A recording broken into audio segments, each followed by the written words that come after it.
All right, everyone, take a deep breath because this one nearly broke me. I have spent hours trying to find a way to make this simple, but Cyrene's character kit is an absolute monster, a full-on novel of text. But I think I've finally cracked the code for you, so let's get right into this TLDR because you're going to need it. First up, her base kit gives a permanent 40% damage buff to the entire team, as long as she has over 180 speed. No conditions, no downtime, just pure, raw power. On top of that, her skill grants a 20% true damage zone for 2 turns, which is already amazing, but it's her ultimate that truly starts to break the game. When you activate it, which takes 24 recollection points, it doesn't just give Cyrene an extra turn and a massive 50% crit rate boost, it instantly recharges the ultimates for your entire team. You get these recollection points from her own actions, but also every time any ally takes an action, which means you'll be cycling this constantly. But here's where things go completely off the rails. That skill I mentioned, it's not just one buff.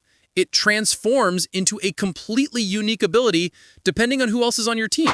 For the Trailblazer, it boosts his attack based on Cyrene's HP and gives him a 60% crit rate buff, an extra turn, and an AoE attack.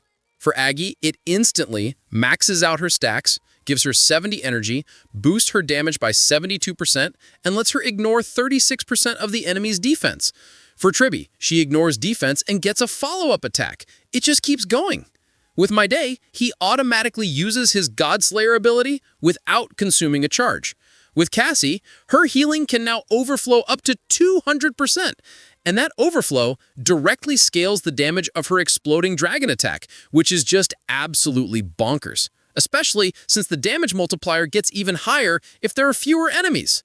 For Anoxa, he gets a skill point back, a 100% action advance, a huge skill damage and attack boost, and his skill bounces 3 more times. I mean, are you seeing this pattern? She doesn't just support characters, she fundamentally rewrites how they work. It doesn't stop there either. Heislands gets a buff that lets her regen 60 energy after an attack. Sari gets a crit damage boost. Even Dan Heng gets a 2-turn damage buff, and his next Soul Dragon attacks will apply additional damage based on his shield, and his dragon gets a 100% action advance. It's an insane level of synergy we've never seen before.